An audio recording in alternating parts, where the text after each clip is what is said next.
Oke, selamat pagi, selamat siang untuk teman-teman semua. Selamat bergabung kembali di kelas Future Leader Diklat Materiality dan UGM. Hari ini kita sudah kedatangan salah satu Diklat Materiality Leader. Di sini ada Ibu Dwinita Larasati, atau biasa kita panggil Katita. Katita ini juga adalah salah seorang pengajar di program studi desain produk industri di FSRD ITB. Juga anggota dari Akademi Ilmu Pengetahuan Indonesia atau AIPI, IT, Akademi Ilmuwan Muda Indonesia atau ALMI, Forum Peneliti Muda Indonesia di Formin, Dewan Pengarah Kreasi, Komite Ekonomi Kreatif Inovasi di Jawa Barat, juga sebagai Ketua Bandung Creative City Forum ATB CTF, dan juga sebagai Deputi Kemitraan Strategis Indonesia Creative Cities Network atau ACCN. Jadi dari Mbak Tita ini kita akan banyak belajar gitu ya tentang hal-hal yang berkaitan dengan kreativitas, creative thinking, dan juga hal-hal lain yang nanti dapat kalian pelajari, terutama berkaitan dengan design thinking dan bagaimana design thinking itu dapat diterapkan dalam kegiatan sehari-hari, terutama dengan kegiatan-kegiatan yang berkaitan dengan proyek-proyek. Nah, untuk itu kita langsung sambut Kak Tita. Apa kabar Kak Tita? Pagi, kabar Kak. Baik, selamat pagi. Nah, ini kita waktu semester kemarin juga sempat mengajarkan juga ke teman-teman tentang design thinking. Ya. Design thinking itu sebenarnya apa sih Kak? Dan kenapa ini menjadi penting gitu? Ya ini nanti kita bahas dengan lebih dalam, tapi kalau untuk ringkasnya, design thinking itu sebenarnya cara berpikir kreatif di luar profesi kreativitas. Jadi kalau diterapkan misalkan di bisnis atau di perusahaan atau di pemerintahan, dikasih namanya design thinking. Seperti itu.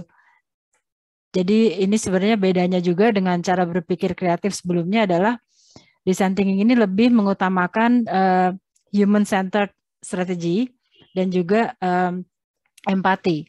Beda dengan design thinking untuk desainer sebelum-sebelumnya. Jadi nanti kita lihat bagaimana design thinking ini bisa kita manfaatkan juga untuk kegiatan yang berdampak ke lingkungan dan juga ke lingkungan yang paling dekat kita sendirilah, ke sosial, ekonomi, dan seterusnya. Oke. Kak Dino. Terima kasih Kak Tita. Jadi mungkin pertanyaan singkat lagi atau pertanyaan awam gitu kurang lebih. Jadi untuk design thinking ini kita nggak perlu jago desain gitu ya, nggak perlu jago gambar segala macam atau gimana sih Kak? Tidak perlu, karena design thinking justru tidak butuh sekedar desainer, tapi justru butuh orang-orang yang ingin menemukan solusi, ingin mencari cara yang inovatif dan seterusnya. Dengan ini salah satu metode salah satu metode berpikir untuk melakukan itu atau untuk menemukan solusi sebenarnya yang nggak biasa-biasa aja. Oke, siap. Thank you Kak Tita. Sekarang kita langsung persilakan Kak Tita ya untuk langsung menyampaikan pemaparannya tentang design thinking. Ntar untuk teman-teman yang akan bertanya, boleh ntar langsung tanya langsung ke Kak Tita setelah presentasi. Ya, silakan Kak Tita. Siap. Terima kasih Kak Dino. Ini saya izin matikan kamera karena mengamankan sinyal sambil paparannya saya buka. Oke, siap. Jadi biar lancar internetnya. Seperti disebutkan oleh Kak Dino tadi ya. Jadi latar belakang saya memang desain. S1-nya di ITB dulu, desain produk. S2, S3 itu di Belanda. Juga masih dalam jalurnya sebenarnya industrial design. Tapi fakultasnya pindah-pindah. Jadi kalau S2 dulu di Eindhoven itu memang industrial design full gitu, tapi pembimbing saya dari Universitas Teknologi Eindhoven. Lalu S3 di Delft, meskipun topiknya tentang sustainability, tapi penelitiannya saya fakultasnya ganti-ganti. Jadi kalau mau diceritain panjang, tapi sebenarnya akhirnya tracknya adalah saya memang masih terus mengajar desain sekarang di ITB dan saya punya kelas desain berkelanjutan di S1 dan S2, sehingga itu sebenarnya gini. Kalau di Fakultas Seni Rupa dan Desain ITB, kan semua mahasiswanya kan disiapkan untuk menjadi desainer, karyawan, seniman, orang-orang yang berkutat di bidang budaya ya dan penciptaan karya visual terutama. Nah, apapun yang dilakukan pasti akan menghasilkan membutuhkan material dalam prosesnya memakai energi, lalu dari hasilnya setelah selesai masa pakai juga akan kemana gitu, akankah jadi limbah atau apa, itu semua harus diketahui. Jadi dalam berkarya, apapun jenisnya, sebesar apapun skalanya, itu pasti akan berdampak. Jadi makanya kuliah sustainability ini diperlukan agar orang-orang di bidang kreatif pun menyadari bahwa apapun yang mereka lakukan dalam berkarya pasti punya dampak, tidak hanya dampak fisik, tapi juga dampak sosial dan juga dampak ekonomi. Ini beberapa afiliasi saya. Kalau tadi sudah dibacakan oleh Kak Dino juga ketahuan bahwa saya memang kebanyakan bidangnya ya tentang ekonomi kreatif, lalu kota kreatif. Saya juga adalah Focal Point Bandung sebagai kota desain, anggota UNESCO Creative Cities Network, juga masuk dalam Dewan Penasehat Internasional untuk Creative Economy Council, tapi based on evidence, karena arahan untuk Creative Economy makin ke sini makin baru ya, karena dulu yang kalau kita sebut yang namanya kreatif industri kreatif, kreatif ekonomi, itu biasanya di dalam benak kita pasti langsung oke, itu berarti yang desain atau yang berbasis budaya atau game dan sebagainya. Tapi makin ke sini dengan adanya teknologi tantangannya jadi makin besar dan makin kompleks karena yang namanya kebijakan tuh belum tentu bisa ngejar gitu ya. Ketika ada yang namanya blockchain, ada NFT dan sebagainya, itu kan sangat syarat dengan IP rights atau haki yang sebenarnya adalah ranahnya industri kreatif juga gitu, ekonomi kreatif kalau kita mengacu ke undang-undang di Indonesia. Nah dari sini sebenarnya akhirnya terjadi banyak adjustment karena sebenarnya untuk di Indonesia sendiri yang kita tahu kan ya teknologi belum merata, pendidikan juga belum merata. Jadi gimana caranya kita bisa mengidentifikasi atau memetakan kita harus ngapain dan di mana. Nah itu untuk bisa menerapkan strategi yang jitu, kita harus ngerti dulu ini masyarakat di mana kita intervensi tepat nggak seperti ini, segmennya seperti apa, terus tingkat dan potensi wilayah seperti apa, sehingga itulah diperlukannya empati yang lebih. Dalam hal ini kalau konteksnya design thinking ya, kita bisa mengeksplorasi kondisi di mana kita mau menerapkan sebuah teknologi, sebuah desain, sebuah intervensi apapun untuk membangun dalam sebuah skala wilayah gitu, maupun baik kota, kabupaten maupun sampai ke provinsi. Jadi sekarang kita mulai dulu dengan materinya. Ini contoh nyatanya dulu ya. Jadi sebenarnya ini depan rumah saya. Saat ini saya sedang duduk di belakang pagar coklat ini karena ruang kerjanya lagi ngadep ke pagar. Nah ini orang-orang sangat saya tinggal di Bandung, jadi daerah saya kebetulan masih dekat dengan banyak kampus. Di Bandung memang kita tinggal dimanapun pasti ada kampus ya. Di Bandung itu kotanya dihuni 3 jutaan, 4 juta penduduk. Ada kampusnya tuh ada 120-an dari tingkat D3 sampai S3 ada. Terus jadi tinggal dimanapun di Bandung pasti dekat kampus gitu. Nah ini sehingga akibatnya apa? Ini rumah saya daerahnya dekat kos-kosan. Itu kos-kosan semua kiri kanan, depan belakang. Nah ini jalan ke bawah itu ke arah kampung padat penduduk, jalan ke atas itu ke arah kosan yang gayanya lebih ke urban lah ya. Sehingga siapapun yang lewat di pertigaan itu, ini pertigaan yang tusuk sate gitulah, itu terlalu nyaman untuk membuang sampah sembarangan karena nggak ada yang mungut juga gitu. Jadi taruh aja di pojokan jalanan gitu. Tapi kan itu depan rumah saya. Terus protes ke RT, RT-nya waktu itu cuma kasih papan itu tuh, dilarang buang sampah di sini. Kalau masih buang di sini didoakan gila. Jadi ketika awal-awal memang dipasang papan seperti buang sampah sembarangan denda sekian rupiah, atau dikasih palang ya, kebersihan adalah sebagian dari iman gitu. Tapi ternyata dengan papan-papan itu nggak mempan gitu, karena ya dendanya memang siapa yang mau nagih, siapa yang mau mergokin gitu dan seterusnya. Tapi ketika dikasih papan yang didoakan gila, ya mungkin rada mempan lah gitu, sekitar 1-2 minggu gitu.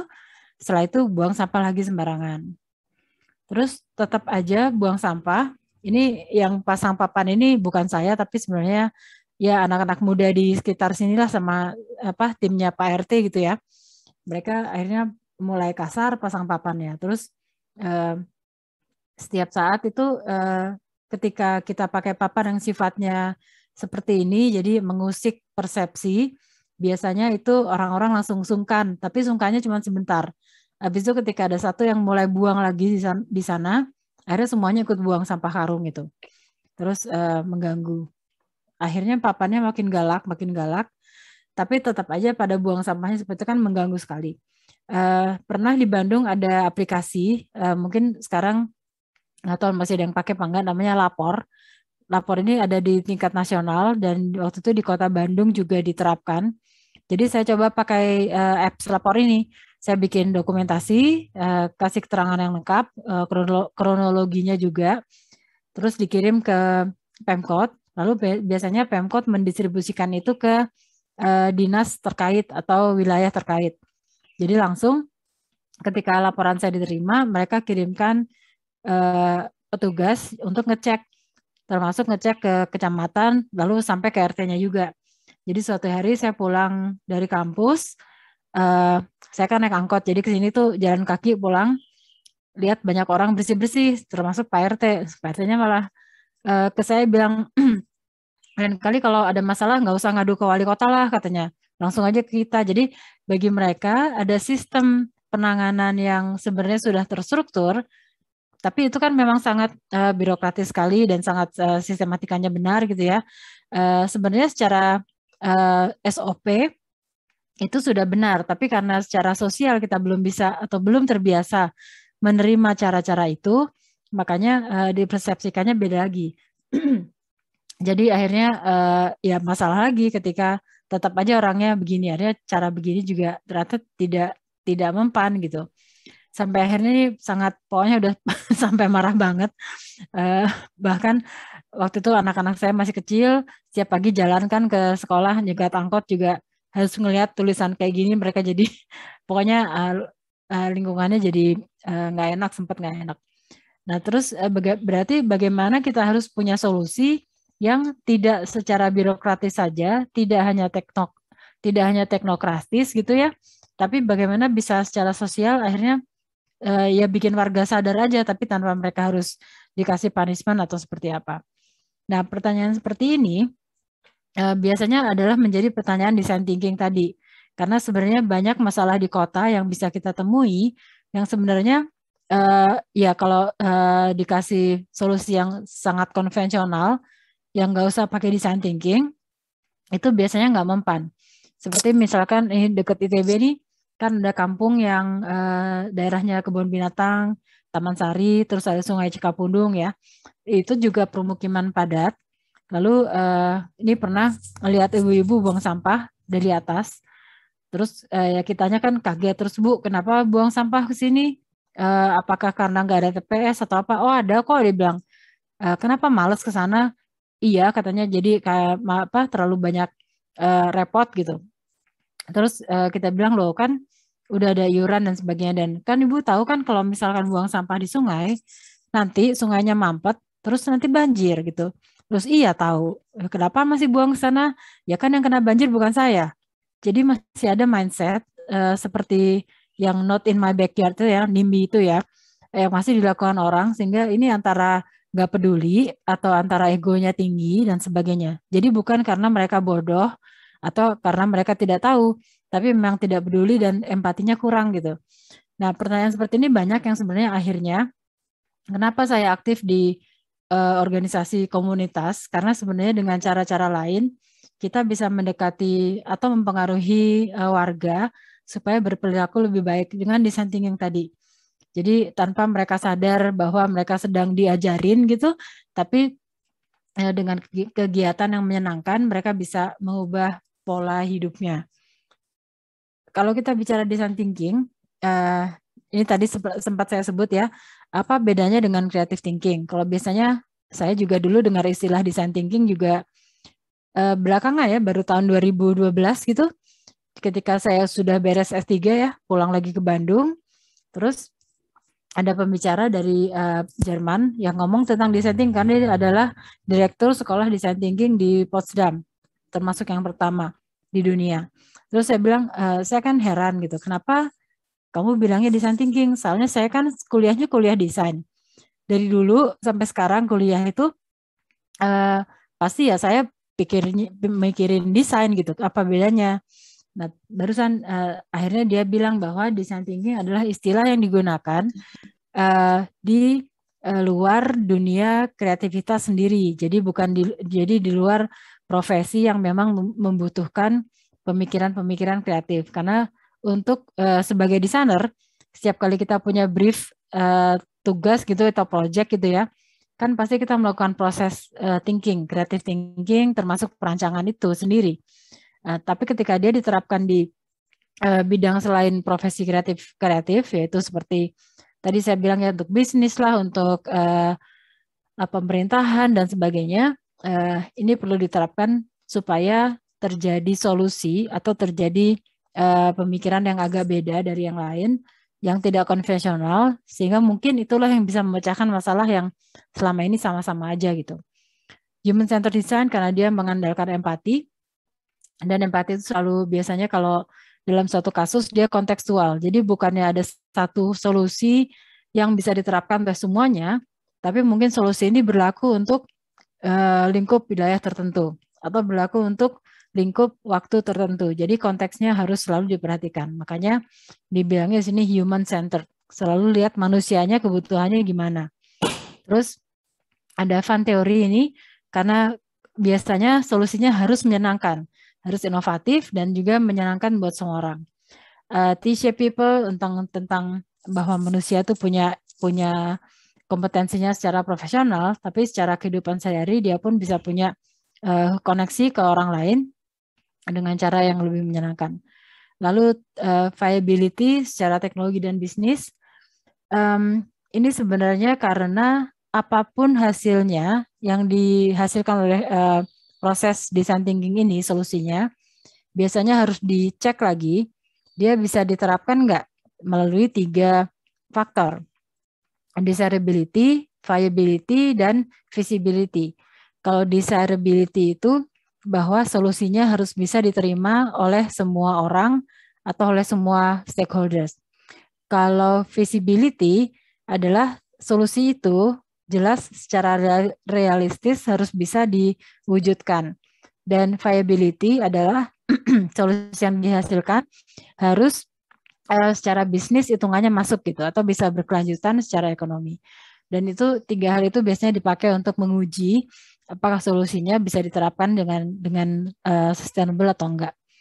Lalu biasanya satu tim design thinking terdiri dari orang dari latar belakang yang berbeda-beda, dan kita juga selalu melakukan prototyping atau role playing. Dalam hal ini teknologi sudah memungkinkan terjadinya prototyping untuk benda yang konkret, yang tangible, karena sudah ada alat-alat yang seperti rapid prototyping, 3D modeling dan sebagainya. Tapi juga untuk role playing ini untuk solusi yang sifatnya intangible. Jadi bisa diujikan dulu dalam skala yang masih terbatas sebelum dilempar ke skala publik. Contohnya ini banyak produk-produk seperti misalkan mesin ATM, kita mau cari tahu kan apakah UI UX-nya bisa dipakai dengan baik. Dan ini akhirnya kalau di profesi desain terjadilah namanya sekarang banyak orang-orang mendalami namanya service design karena lebih mementingkan produk service system ketimbang hanya produknya. Oke, sebelum kita lanjut, ini ada video dulu tentang contoh design thinking yang dipakai untuk memecahkan masalah dari pengamatan perilaku.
banyak contohnya lagi kalau kita lihat dari YouTube ya, cari aja fan teori Volkswagen, pasti akan banyak video lain. Di sini contoh adalah ketika kita ingin encourage orang untuk pakai tangga, jadi nggak sebanyak ini pakai eskalator. Kalau pakai cara-cara konvensional, yang biasa dilakukan adalah kasih ya signage di sini kayak berjalan sekian meter, sekian ratus meter, membakar sekian kalori gitu ya. Atau lebih sehat naik tangga atau apapun. Tapi ketika orang baca kan, ya siapa juga yang mau nurut gitu. Akhirnya dibikinlah solusi yang sifatnya lebih playful, yaitu membuat tangga ini seperti touch piano. Jadi ada interaksi antara orang yang lewat ini dengan si benda yang di sana. Akhirnya mereka sendiri menemukan bahwa orang karena memang playful ya, mereka lebih senang memakai tangga ketimbang si eskalator ini.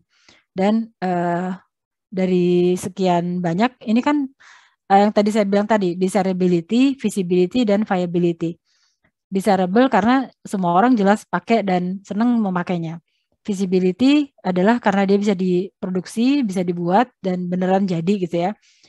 Viability karena dia kemungkinan besar pakai biaya negara atau biaya Pemdanya untuk buat ini, dan ternyata memang dipakai dan ini memang tujuannya dia, jadi sudah terlaksana. Begitu kira-kira. Terus ada satu contoh lagi. Kita lihat dulu sekarang.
Oh no.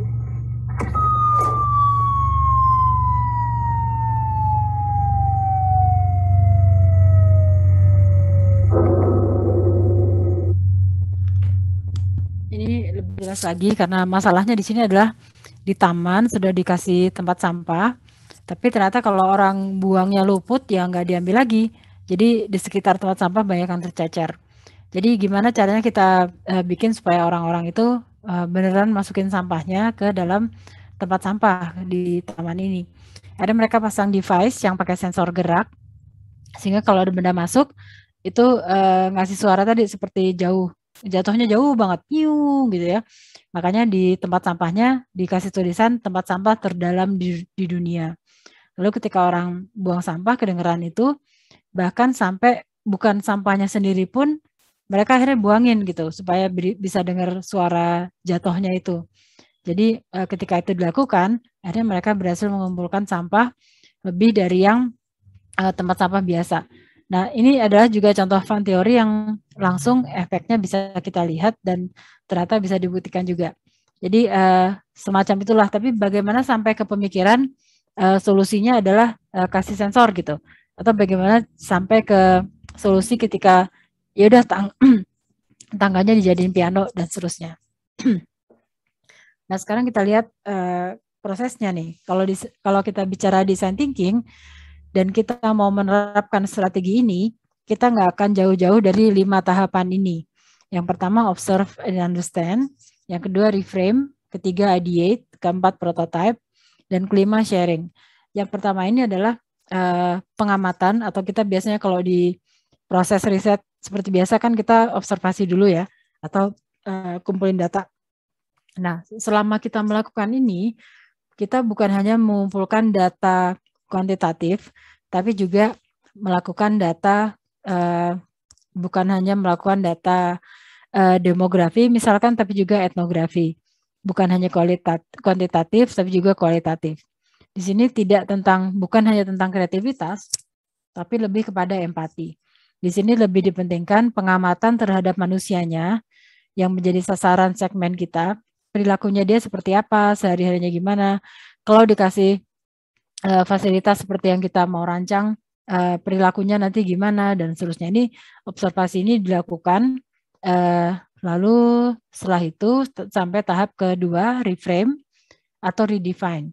Ini sebenarnya mengulang kembali, kalau dari awal kita bilang mungkin ada masalah di fasilitas, ketika kita sampai ke tahap kedua, setelah kita melakukan observasi, kita mempertanyakan ulang, benar nggak masalahnya itu? Jangan-jangan buat kita masalah, tapi buat mereka enggak gitu. Makanya mereka santai aja melakukan yang tidak biasa. Jadi it does not start with an answer, tapi with a correct question. Karena biasanya untuk sebuah proyek desain, si desainer ini udah punya bayangan gitu ya, pasti hasil akhirnya adalah seperti ini atau sebuah benda ini atau itu gitu. Tapi siapa tahu solusinya bukan itu. Jadi biasanya tahap ini adalah yang paling sulit karena ketika menemukan akar masalahnya sesuai dengan konteksnya, ini sebenarnya kita harus reframing dulu.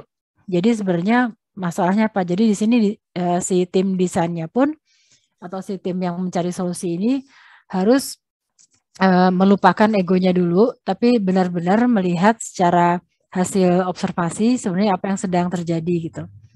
Lalu 3 ini ideate, ini sebenarnya seperti halnya proses lain ketika kita mengajukan berbagai alternatif solusi. Di sini tidak hanya untuk desainer, tapi untuk semuanya. Jadi semua untuk orang-orang yang secara optimis, meyakinkan diri bahwa bisa menyelesaikan masalahnya dengan bersama-sama.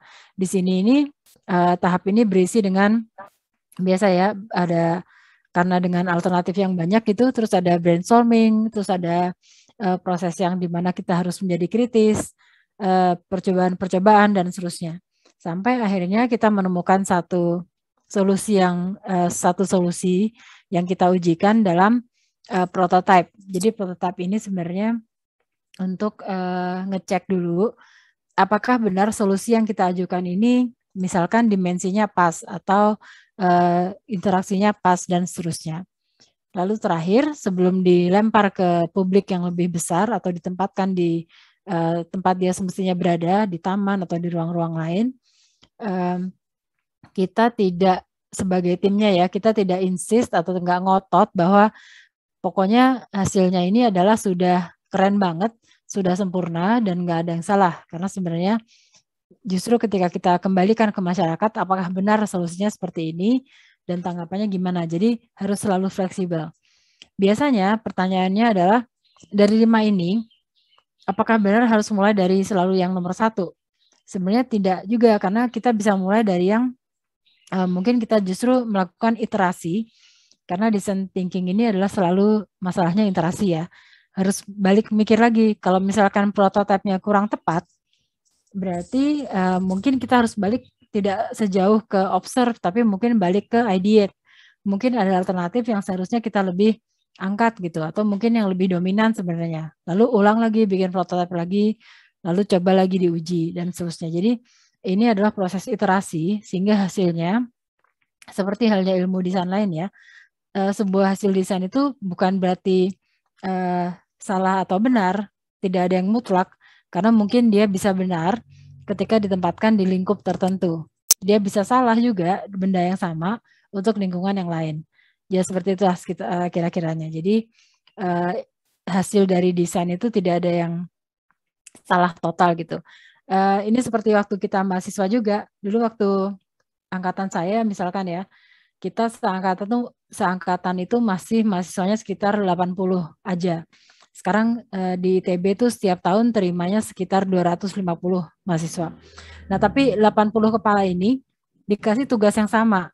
Jadi dikasih harus bikin struktur dari material yang sama, yaitu misalkan karton 3 mili gitu ya. Nah, tapi kalau yang satu sudah mengajukan modul seperti ini, yang lain harus beda. Kalau sampai ada 2 modul yang sama, yang satunya pasti suruh ganti. Jadi dari 80 kepala itu harus ada 80 hasil yang beda. Bayangin kita selalu harus mencari alternatif dan seterusnya. Dan itu satu semester kita bisa dapat lebih dari satu material ya. Jadi besok sebulannya lagi gitu kita harus misalkan materialnya beda, harus dari misalkan dari karton gitu. Sama lagi harus ada 80 hasil yang beda. Begitu pula dengan ketika kita masuk ke studio berikutnya. Saya kebetulan masuk desain produk, teman-teman lain ada yang masuk komunikasi visual dan seterusnya. Harus ada hasil yang berbeda dari setiap kepala. Jadi kita terbiasa mencari alternatif lain yang mungkin sama orang lain nggak kepikiran. Jadi itu memang jam terbang. Kalau untuk kasus saya kebetulan di Bandung, tadi saya sebut ya banyak sekali aktivitas yang memang kita akhirnya bikin design thinking ini untuk masalah-masalah kota. Jadi sejak tahun 2008 kita terbentuk, kita punya sekian banyak program. Ini kenapa kita bikin organisasi ini adalah bukan karena kita ketemuan terus yuk kita bikin organisasi yuk, nggak gitu. Tapi dulu kita berangkat dari keresahan terhadap lingkungan terdekat, yaitu kota.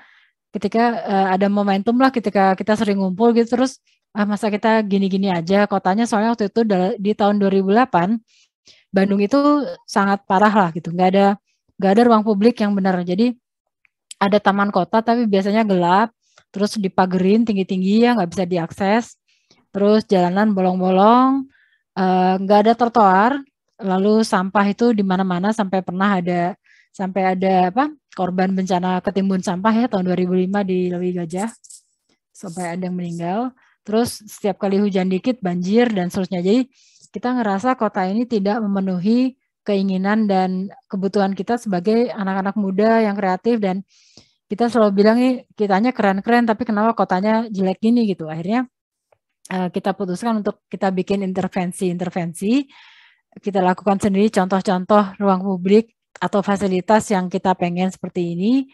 Lalu setiap kali kita selesai atau setiap kali kita sedang mengadakan intervensi itu, ya kita undang orang Pemkotnya ya sama warga, ini coba ini, itu namanya prototyping. Tapi kan dulu tahun 2008 kita belum tahu ada yang namanya design thinking.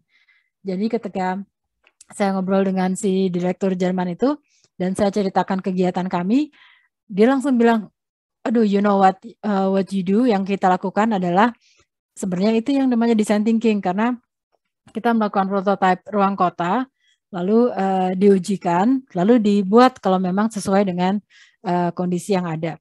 Jadi, oh ya, saya baru belajar tentang design thinking itu akhirnya tahun 2012 itulah sampai sekarang dilakukan. Balik lagi, program-program yang kita lakukan menyangkut banyak tema ya, mau tentang heritage, tentang ruang terbuka hijau, tentang mobilitas dan sebagainya.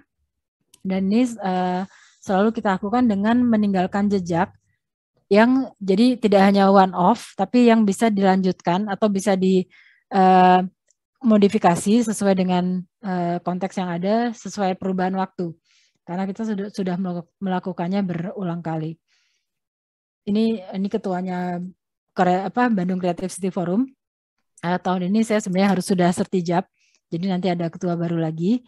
Tapi kita mengubah fokus. Jadi ketika zamannya Kang Emil jadi ketua BCCF, yang banyak kita lakukan adalah intervensi fisik. Jadi mengubah Bandung dengan banyak sekali contoh-contoh ruang kota, misalkan bikin public art di taman kosong gitu, atau mengubah taman jadi tempat aktivitas anak selama 2 hari gitu. Banyak sekali prototipe yang akhirnya diwujudkan oleh Pemkotnya waktu itu, tapi kan tidak semua. Ketika Kang Emil jadi wali kota, banyak program BCCF dibawa ke ranah kebijakan. Jadi waktu itu Pemkot Bandung sudah dengan sendirinya menjalankan cita-cita kami. Akhirnya di ketua yang kedua, Kang Vicky, kita tetap membantu kota, tapi melalui SDM-nya. Karena ketahuan banget bahwa ketika mulai dibangun lah ya dengan APBD, misalkan fasilitas yang memang sudah sifatnya fisik ya, tempat sampah, tapi ternyata warganya belum terbiasa mendapatkan fasilitas yang harus dirawat bersama. Makanya contohnya yang tadi halaman rumah saya itulah yang buang sampah itu. Jadi misalkan ya dikasih taman terus malah dipakai diberantakin gitu. Jadi sampahnya ditinggal kemana-mana. Dikasih trotoar gitu malah dipakai untuk PKL atau jualan atau apa. Terus dikasih tempat sampah malah dibawa pulang kalau bagus. Jadi warganya ini yang harus dibiasakan. Akhirnya kita di fase kedua kita banyak membangun SDM dengan cara banyak membuat yang namanya urban games atau workshop atau apapun, sehingga si kampung kreatif itu di kota makin bisa dalam tanda kutip lah ya mendidik warganya supaya lebih aware, tapi dengan cara yang lebih menyenangkan. Di masa yang saya ini sudah terjadi banyak sekali perubahan karena memang anak mudanya udah tiba-tiba ngerti yang namanya medsos, yang namanya WhatsApp dan YouTube udah mulai populer lagi. Akhirnya startup itu yang menjadi fokusnya kegiatannya komunitas sebenarnya. Jadi lebih diarahkan ke social entrepreneurship. Intinya adalah kita harus selalu mengingat bahwa sebuah ruang kota tidak ada bedanya dengan badan manusia dalam hal dua-duanya adalah makhluk organik yang punya pusat berpikir, ada pusat buangan, ada jalur-jalur untuk mengantarkan nutrisi, energi, punya sebenarnya punya memori dan sebagainya. Jadi konsep kita adalah kalau kita lakukan intervensi itu yang kita bilang akupuntur, seperti halnya badan ya, kalau kita tusukkan jarum itu kan kecil. Tapi kalau kita tusukkan di titik yang tepat, kita lakukan berulang-ulang dan secara konsisten, harapannya adalah si bagian yang sakit itu bisa sembuh dan sembuhnya menjalar ke bagian yang lain. Dan itulah makanya kita bilang yang kita lakukan sekarang pakai konsep urban acupuncture. Dan kalau kita terapkan di sini, Design Thinking for Climate Leadership, akupuntur ini harus dipikirkan titiknya itu di mana dan bagaimana caranya melalui si proses design thinking ini. Kita sekarang sampai ke ini satu-satu kita bahas ya. Jadi tahap pertama yang observe and understand. Ini bukan hanya tentang kreativitas, tapi tentang empati.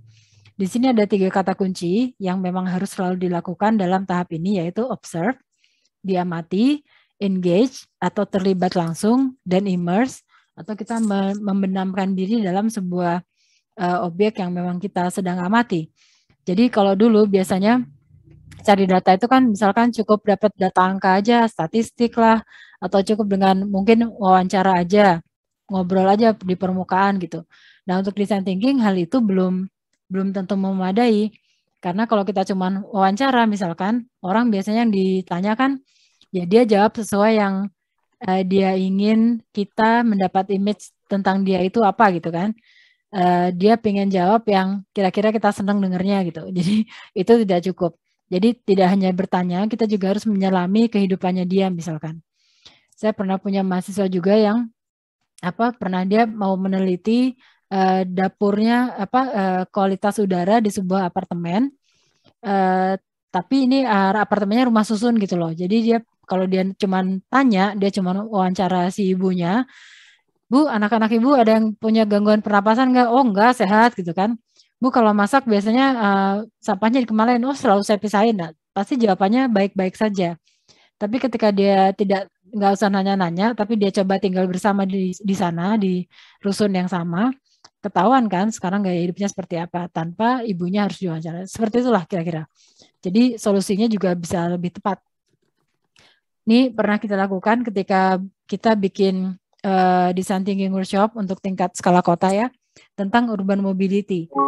Semua pesertanya kita minta untuk mencoba semua moda transportasi dalam kota. Jadi ada yang naik bis, naik sepeda, naik angkot, jalan kaki, termasuk ke komunitas disable yang memang kita undang untuk jadi peserta. Nah dari sini karena apa? Mereka semua ini di hari berikutnya harus bisa mengajukan solusi untuk pergerakan dalam kota sesuai dengan yang mereka alami hari itu gitu. Jadi mereka kalau tanpa merasakan cuman bisa dikira-kira aja ya, kayak oh jaraknya segini, turun angkot segini, jalan kaki segini, Nah, tapi kan kalau cuma dari teori aja mereka nggak ngerasain turun angkot gimana caranya. Terus jalan kakinya berapa jauh, jalanannya kayak apa, dan seterusnya. Jadi ini penting dilakukan untuk mencoba sendiri. Ini adalah ketika kita menerapkan urban game untuk siswa SMA, ketika mereka harus memetakan masalah lingkungan di kampung, ada wilayah tertentu lah ya. Nah, ketika mereka ketemu orang-orang nongkrong gini ya, ada yang di warung, ada yang di tukang sayur, dan ketahuilah ya, tukang sayur itu paling tepat untuk dijadikan titik ngobrol, karena sebenarnya ya ibu-ibu semua ngobrolnya di situ kan. Mereka seperti kalau anak muda nongkrong di kafe aja, semua gosip ada di situ. Jadi itu mereka tanya-tanya tentang kondisi lingkungan, tentang kebiasaan dan apapun itu, sehingga sifatnya bukan wawancara yang seperti resmi, tapi ya kayak ikut nongkrong dan ngobrol, sehingga mereka ngerti masalah sebenarnya. Kalau ini untuk anak-anak, ini adalah workshop selama seminggu yang kita lakukan supaya dengan skenario, kalau anak kecil kan harus dikasih game ya, mereka harus merancang Bandung tahun 2035, ketika mereka sudah memegang posisi sebagai penentu kebijakan, penentu jalannya kota, dan seterusnya. Nah, makanya dari kecil kita ajak mereka masuk ke misalkan rumah padat penduduk, terus ke pasar-pasar tradisional, pasar becak ya, ada ke puskesmas, naik KRL dan seterusnya.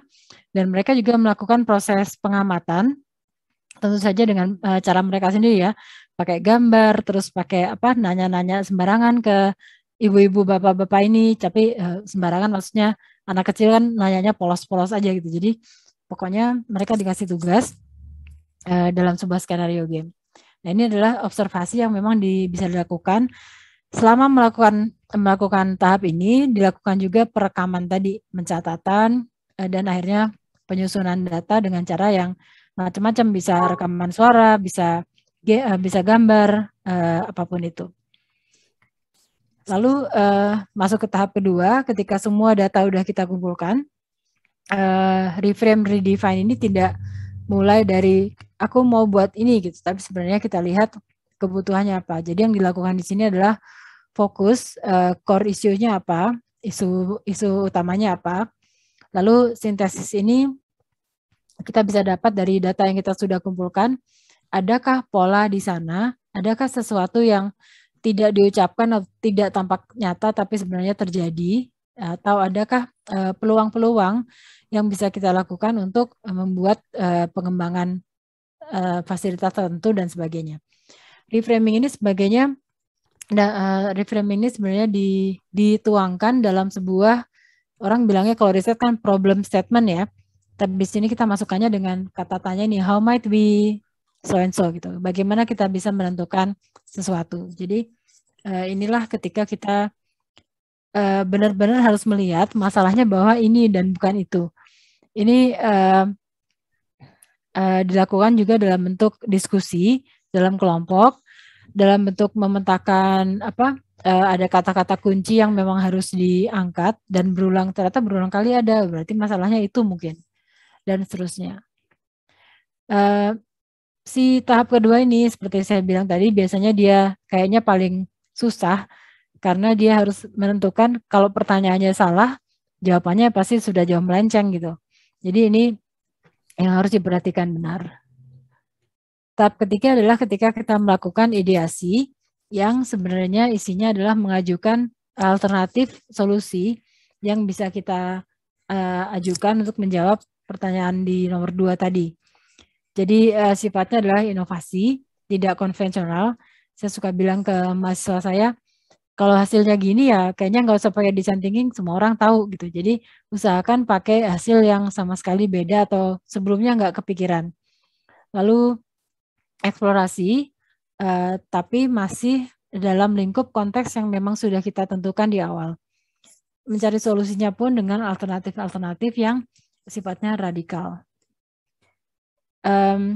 Ini adalah ketika kita lakukan di waktu itu di Pendopo. Jadi kita ajak semua kalangan masyarakat harus ikut gabung. Di sini ada mahasiswa, orang dinas, Karang Taruna, PKK, pokoknya kelompok masyarakat yang memang langsung terkait pada masalah yang kita angkat. Lalu ke tahap keempat, ini adalah prototyping. Jadi dari semua alternatif tadi, kita melihat mana yang paling mungkin atau paling dominan menjawab pertanyaan tadi, bisa dengan eksperimentasi untuk mencapai perbaikan-perbaikan, dengan simulasi, dengan interaksi, dan seterusnya.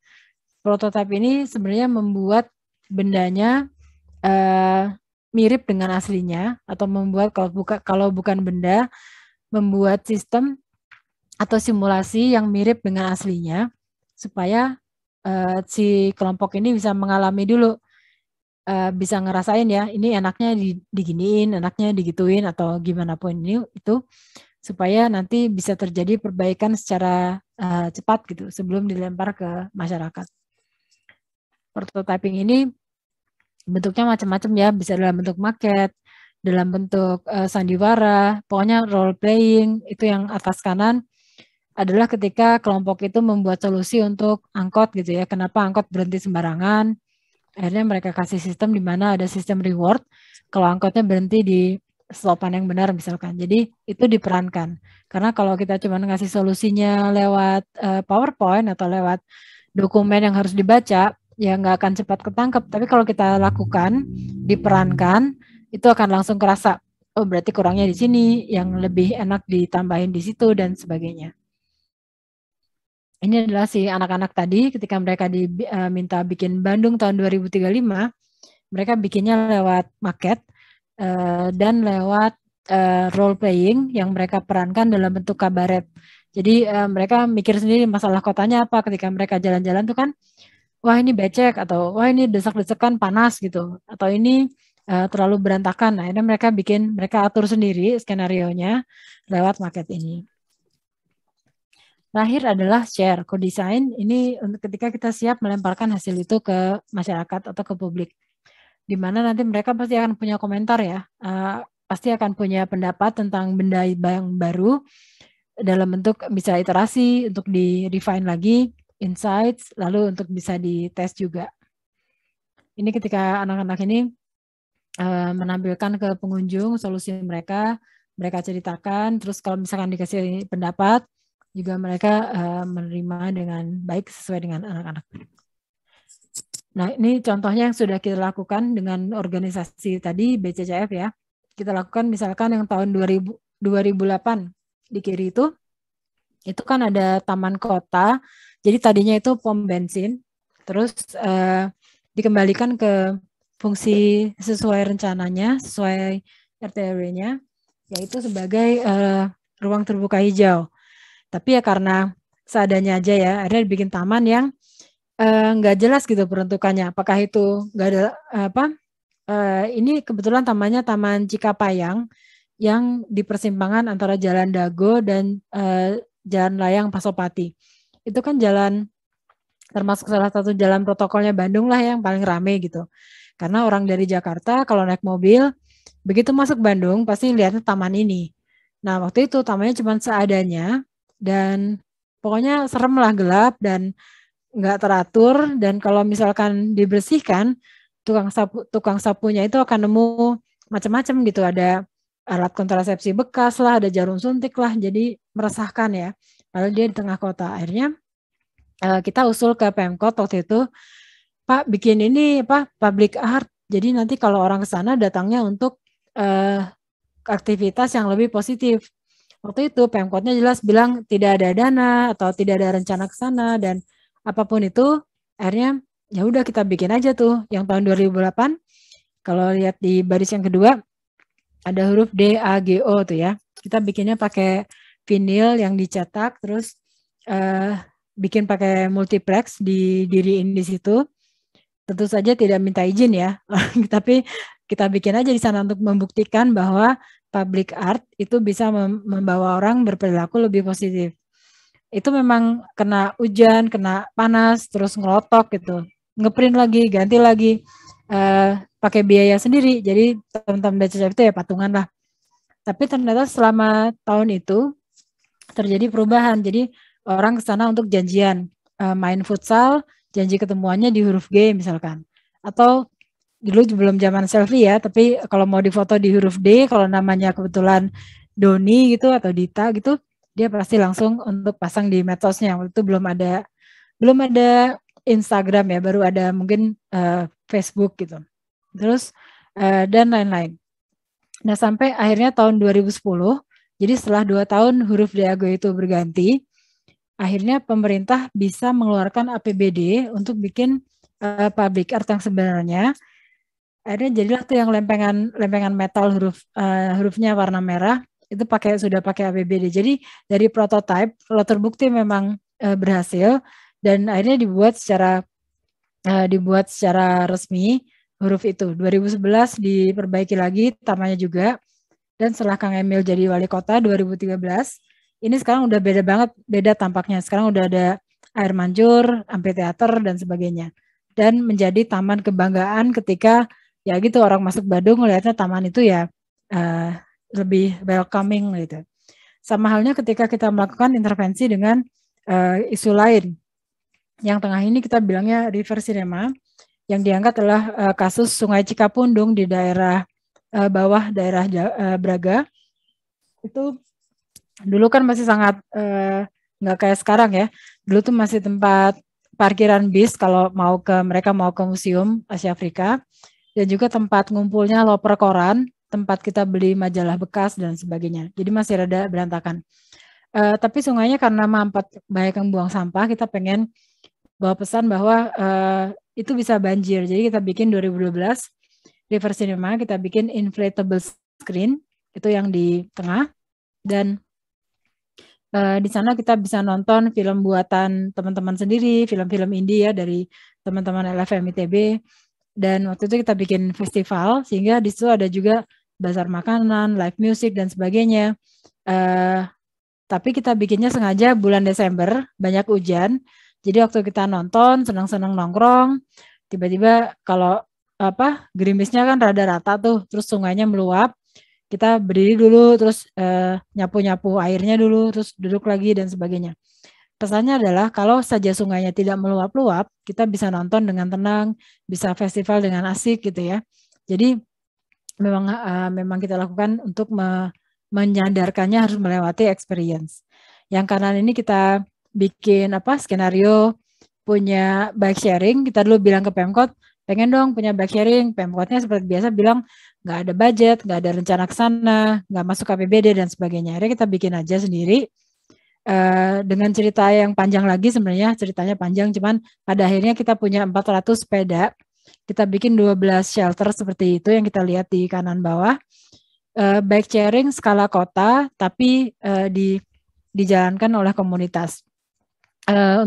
Untuk beberapa saat ini jalan. Terus ketika Kang Emil jadi wali kota, kota mencoba bikin juga, cuman karena model bisnisnya belum masuk lah ya. Akhirnya sekarang meskipun ada juga belum jalan juga, apalagi ketika wali kotanya ganti. Kita lakukan hal yang sama untuk misalkan angkot. Kita bikin prototipe-nya 2 kali nih, tahun 2008 adalah ketika komunitas lagi-lagi patungan, terus punya uangnya hanya untuk bisa beli bikin stiker, cutting stiker itu ya, untuk satu angkot. Jadi kita kerjasama dengan seniman jalanan, seniman graffiti, namanya Yellow Dino. Dia bikin stiker itu untuk satu angkot jurusan Ciwastra Cijerah, tanpa menghilangkan identitas angkot itu. Jadi ini angkot nomor 27, warna aslinya warna biru seperti itu. Dan dia waktu itu kita pakai untuk jadi shuttle selama kita bikin festival. Setelah festivalnya selesai, ini angkot kan kembali ke jalurnya ya. Maksudnya kita adalah bikin supaya angkot lebih menyenangkan, supaya orang-orang lebih senang naik angkot gitu. Karena angkot ini sangat notorius lah, antara mau dan enggak. Apalagi dulu belum zamannya ojol, sehingga banyak orang yang nggak punya pilihan selain angkot gitu. Kabarnya ketika balik ke jalurnya, itu banyak anak-anak SD itu nggak mau pulang kalau bukan angkot yang ini gitu. Jadi akhirnya kan terbukti bahwa sederhana naruh stiker di angkot supaya lebih menyenangkan, itu berhasil menarik minat anak-anak supaya ikut naik gitu ya. Terus tapi kan gitu, Pemdanya kan nggak punya ongkos untuk stiker, Dan angkot ini sebenarnya kan bukan urusannya Pemkot, tapi sebenarnya dia milik Organda. Jadi mereka juga belum ke sana lah gitu. Tahun 2013 kita bikin lagi eksperimen sosial untuk urban mobility. Sekarang kita pakai crowdfunding, di mana kita ongkosin 100 armada untuk berperilaku baik.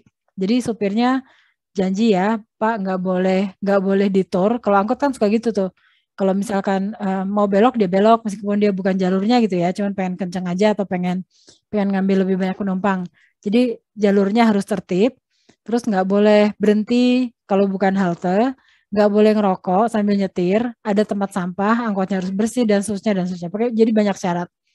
Hari itu si 100 prototipe ini di deploy gitu ya, dijalankan, dan untuk eksperimen aja yang jalurnya Dago Kalapa ya, akhirnya mereka memang penumpangnya seneng. Jadi selama itu berlangsung seharian ya, dari jam 5 pagi sampai malam itu dilakukan hal ini.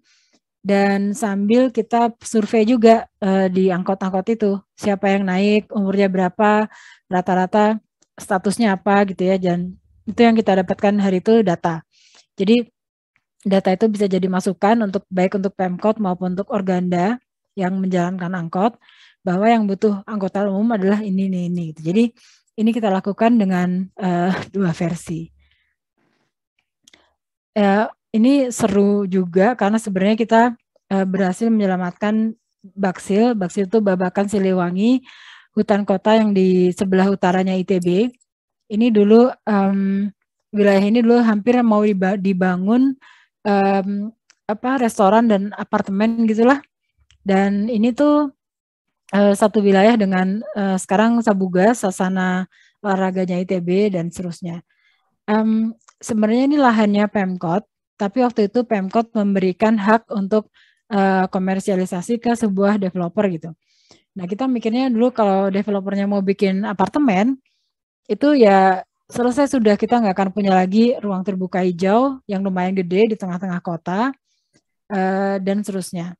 Yang protes waktu itu bukan cuma organisasi kita ya, tapi banyaklah ada kampung seniman protes ya, di sana tuh ada sanggar olah seni, orang-orang Walhi protes, dan banyak yang protes dengan caranya masing-masing. Nah kalau waktu itu BCCF protesnya dengan cara kita bikin yang sebelah kanan tuh ya, infografik, kita bikin artikelnya, terbitkan di Pikiran Rakyat, jadi jangkauannya lumayan se-Jawa Barat, tentang kalaupun alasannya adalah ekonomi, nah apakah pohon itu tidak memberikan nilai ekonomi juga? Kalau dikonversi, misalkan ada sekian pohon ya, kita hitung CO2-nya nyerapnya sekian dan menghasilkan O2-nya sekian. Kalau dikonversi ke tabung oksigen, ya harganya sehari itu bisa sekian juta gitu. Lagi kita punya argumen lagi soal mata air, soal persinggahan burung untuk migrasi, mereka pasti mampir ke Sabuga, ke Baksil itu, dan seterusnya. Jadi dengan argumen-argumen ini kita bilang bahwa nilai lingkungannya ya seperti ini. Dan lalu kita aktivasi juga, waktu itu kita bikin forest walk, itu yang kalau lihat tuh ada jalan kayu tuh, jadi orang jalan bukan di bawah tanah, tapi di setara dengan tingginya pohon-pohon. Nah di situ lalu kita bikin aktivasi kayak ada forest dining, terus bikin alfresco atau piknik ya, bikin yoga, acara yoga dan seterusnya. Jadi ini kita manfaatkan sebagai hutan kota. Pada akhirnya si developernya akhirnya nyerah, terus dia mengembalikan haknya komersialisasinya ke Pemkot waktu itu. Jadi sampai sekarang kita masih punya hutan itu. Kita lakukan juga design thinking di kampung-kampung. Dalam hal ini lebih ke aktivasi, tergantung kampungnya itu banyaknya apa ya. Kalau banyaknya anak muda yang di Karang Taruna misalkan, kita sesuaikan kegiatannya ini. Kalau misalkan banyak yang basisnya budaya, kita lakukan kegiatan yang basis budaya tradisi juga dan seterusnya. Ini juga ceritanya masih banyak lagi. Setiap tahun kita lakukan design thinking workshop skala kota. Jadi 1/4 pesertanya harus orang Pemkot yang punya andil dalam menentukan program. Jadi ini setiap tahun pesertanya sekitar 200.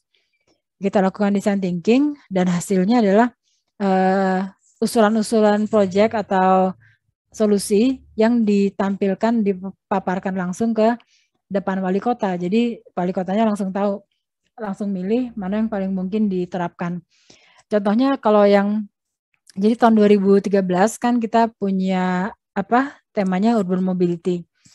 Jadi dari sekian usulan baru bisa diterapkan oleh kota itu 3 tahun setelahnya. Kalau lihat di kiri bawah tuh tahun 2016 kita punya bis sekolah gratis. Itu adalah hasil dari 2013 kemarin gitu. Jadi mereka baru bisa memprogramkan, ajuin ke DPR, DPR-nya setuju, baru ada budget, baru bisa dilakukan.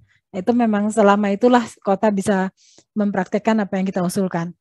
Terus kita punya, sekarang bukan gitu bentuknya, tapi masih ada yang bandros itu ya, bandros itu yang bis wisata, lalu penyeberangan yang bentuknya aneh-aneh dan sebagainya. Jadi apapun yang kita usulkan ke Pemkot biasanya makan waktu paling cepat 2-3 tahun sampai mereka bisa melakukan dengan secara top down gitu dan seterusnya. Ini masih kita lakukan 2020 kita lakukan dalam kondisi pandemi dan nanti pasti beda lagi. Ini 2 contoh terakhir yang saya sampaikan ke wilayah.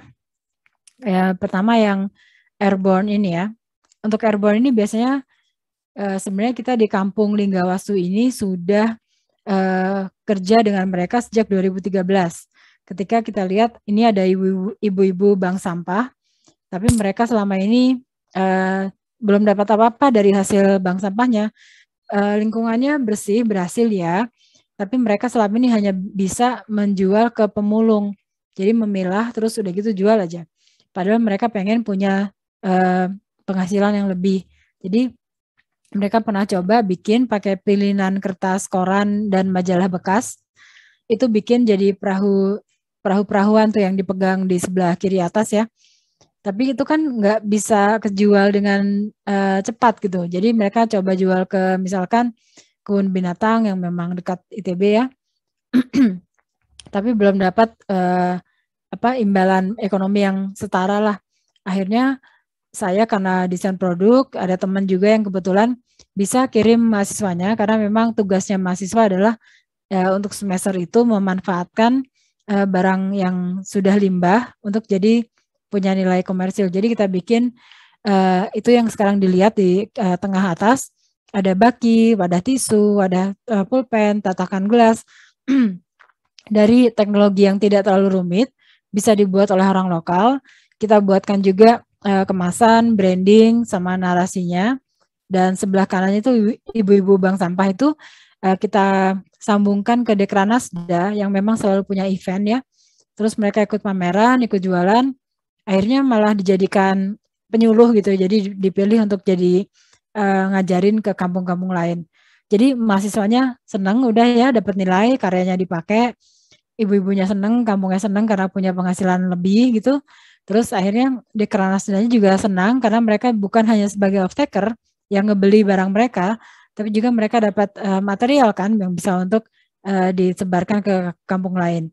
Jadi itu dari tahun 2013, sehingga ketika kita mau bikin kegiatan lain, itu kita sudah diterima dengan baik lah, karena ketika kita ngobrol ya dengan, ini proses observasinya itu di sini, ngobrol dengan anak mudanya, dengan camat dan lurah, dengan anak-anaknya. Ini kebetulan daerah yang ekonominya menengah ke bawah, lebih ke bawah juga, yang kalau misalkan hari libur, Sabtu Minggu gitu, anak-anak ini nggak ada kerjaan karena nggak sekolah ya, tapi mereka jadinya belajar jadi preman lah, pokoknya mainannya daerahnya bukan termasuk yang aman gitu.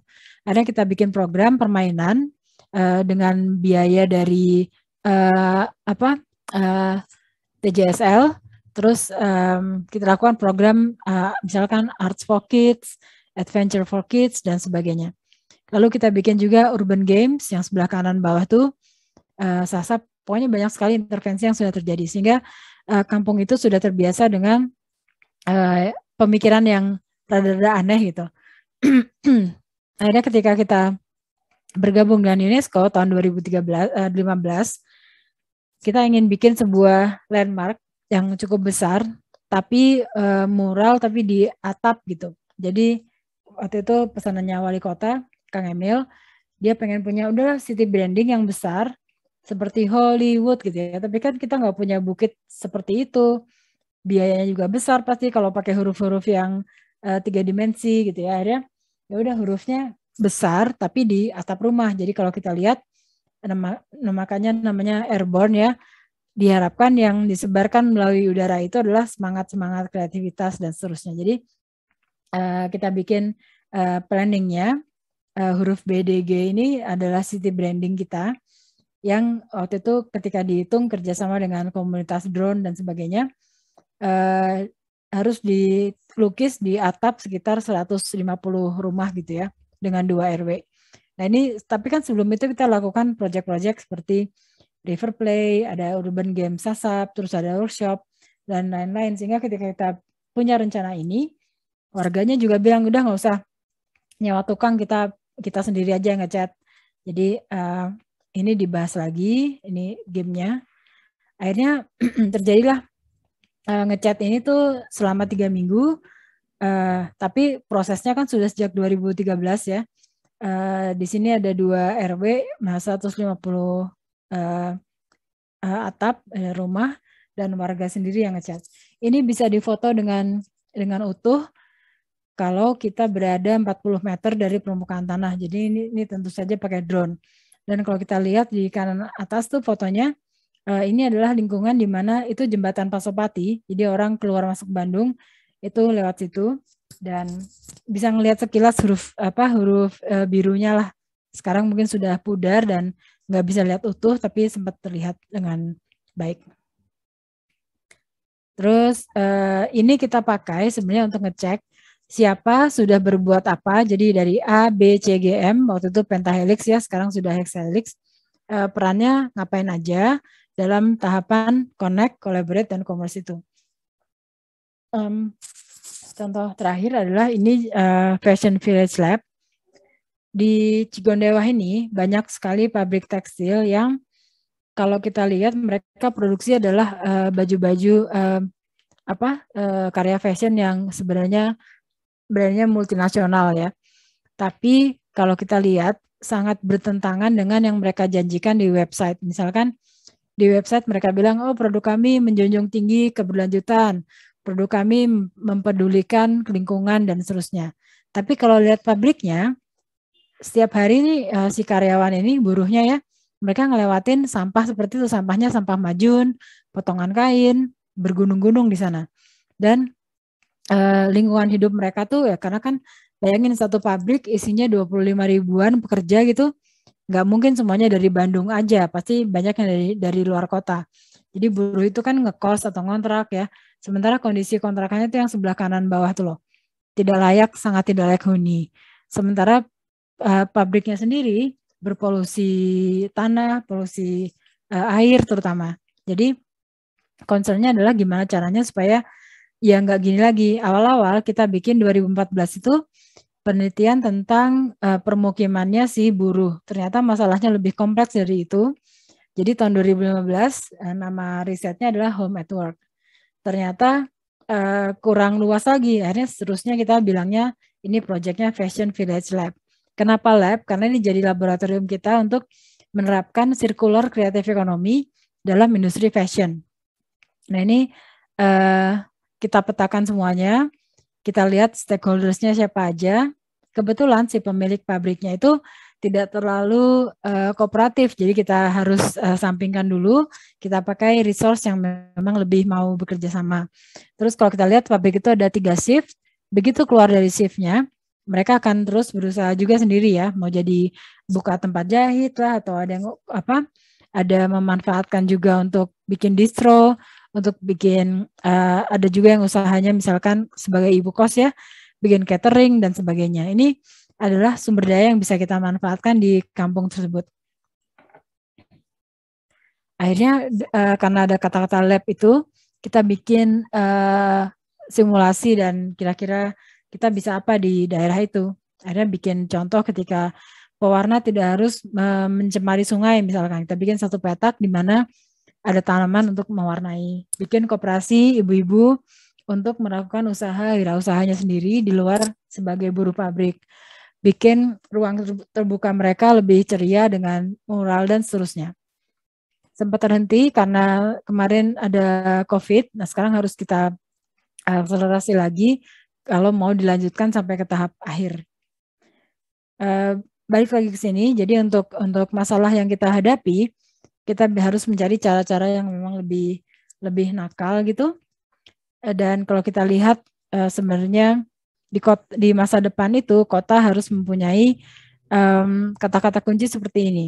Jadi untuk membangun kota atau lingkungan yang seperti yang kita harapkan, diperlukan cara pikir yang memang lebih memanfaatkan empati, tidak sekedar hanya mengejar angka-angka ekonomi saja, tapi bagaimana si ruang kota itu, ruang tempat tinggal bisa dipakai bersama.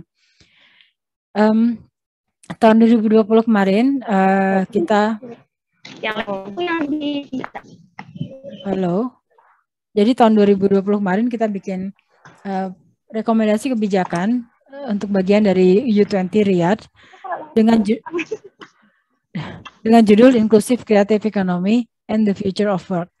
Jadi ini skenario-nya adalah kalau kita mau mencapai SDG 2030, sementara tahun 2020 kita punya tantangan ini COVID ya, sementara ada tantangan lain, ada sebenarnya disrupsi itu kan, ada disrupsi digital, terus ada disrupsi ini penyakit dan pandemi, tapi ada juga sekarang disrupsi yang perang itu. Jadi itu sebenarnya tidak terlalu kondusif. Tapi bagaimana dengan semua tantangan itu melalui iterasi design thinking kita bisa menjawab tujuan SDG sesuai dengan yang kita mau. Di sini argumennya adalah ekonomi kreatif adalah sebenarnya human centered development sektor yang bisa mewadahi semua, jadi secara inklusif ya, semua lapisan manusia. Jadi mau yang dia marginalized, mau yang dia disabled atau apapun, sebenarnya bisa masuk ke dalam jenis pekerjaan ekonomi kreatif dan industri kreatif. Dengan dibantu dengan teknologi, dibantu dengan kebijakan, dibantu dengan riset yang memang relevan dan seterusnya. Karena dipercaya bahwa orang yang berada dalam lingkup kreatif ekonomi dan juga dalam pola pikir seperti design thinking ini, biasanya mereka yang punya high order cognitive skill. Karena biasanya mereka nggak pernah mau sama, kayaknya dia akan selalu tertantang untuk mencari inovasi. Lalu biasanya mereka adalah sangat paham teknologi, jadi sangat cepat menangkap perubahan teknologi dan menerapkannya. Jadi ada teknologi happiness ini. Kalau kita baca di situ kan agility in combining or mastering advanced technology. Lalu mereka punya interpersonal ability yang sebenarnya orang sekarang tuh seharusnya tidak lagi melihat posisi mereka sebagai jabatan mereka seperti saya ketua atau saya direktur, tapi sebenarnya lebih melihat posisi mereka dalam kontribusinya ke lingkungannya juga. Jadi redefining roles and functions with higher flexibilities. Orang-orang seperti inilah dengan atribut sesuai dengan ekonomi kreatif yang akan bisa mungkin melakukan iterasi untuk memecahkan masalah seperti ini dan terutama lagi masalah yang sesuai dengan konteks SDG. Jadi kalau kita lihat sekarang kita udah masuk ke industri 4.0, kita udah masuk ke Web3, itu menyikapinya bagaimana. Dan mumpung sekarang Indonesia lagi jadi tuan rumah G20, di sana kita bisa lihat banyak sekali skenario yang ditawarkan untuk jadi penegasan sikap kita untuk menghadapi tantangan ke depan ini. Oke, dari sini dulu sebenarnya saya akhiri untuk paparannya. Nanti mungkin ada sambil tanya jawab atau apa, nanti bisa kita lanjutkan. Saya buka dulu deh untuk yang sebelum kita masuk ke workshop nih atau playtime. Kita mulai dulu kalau ada yang mau ditanyakan dari materi tadi sebelum kita masuk ke permainan. Kak Dino ya, kalau bisa memfasilitasi. Ya, terima kasih Mbak Tita untuk presentasinya luar biasa banget ya. Betul, saya juga dulu lama di Bandung, kuliah di ITB juga, banyak merasakan juga perubahan-perubahan yang dilakukan oleh BCCF dengan Mbak Tita sebagai salah satu motor penggeraknya gitu ya. Saya masih ingat yang tulisan DAGO itu Mbak, masih awal-awal, Masih jelek, data yang masih di print. Terus terang saya dulu waktu kuliah juga termasuk yang alay foto di tulisan D itu juga, Mbak. Oh ya, Kan Dino ya. Jadi foto wah iya di benar. tulisan D itu. Dino masih TPB ya dulu ya? Apa? TPB. Enggak, udah ini juga aku dulu LFM juga kan. Masih Oh sempat iya, juga merasakan itu melihat yang iya ya. dibikin tulisan D itu segala macam. Dan emang bisa dibilang waktu itu ada tulisan DAGO itu ya. Itu kan sekitar ada tulisan BDG juga ya di dekat di Ya seberangnya di kalau nggak seberangnya salah. ya. Nah, setelah itu saya perhatikan di kota-kota lain jadi banyak yang nyontek tuh Mbak dalam tanda petik. Jadi di kota-kota lain mulai ada Iya. tulisan-tulisan dan kita harus apa ya salut juga dan kita apresiasi juga Mbak Tita sebagai salah satu pelopornya ini. Jadi teman-teman yang ada di sini beruntung ketemu langsung dengan tokohnya yang mempelopori lah gitu kurang lebih. Nah untuk itu nih karena kebetulan si Mbak Tita ini selain ngajar di ITB, sibukannya juga banyak ya teman-teman. Jadi tadi ada di UNESCO, ada juga di berbagai macam konsil-konsil kota kreatif. Kita kasih kesempatan dulu untuk teman-teman untuk bertanya atau untuk memberikan komentar. Mumpung masih ada Mbak Tita nih. Ya, untuk yang mau bertanya silahkan raise hand. Mungkin termasuk mentor juga kalau mau bertanya juga boleh.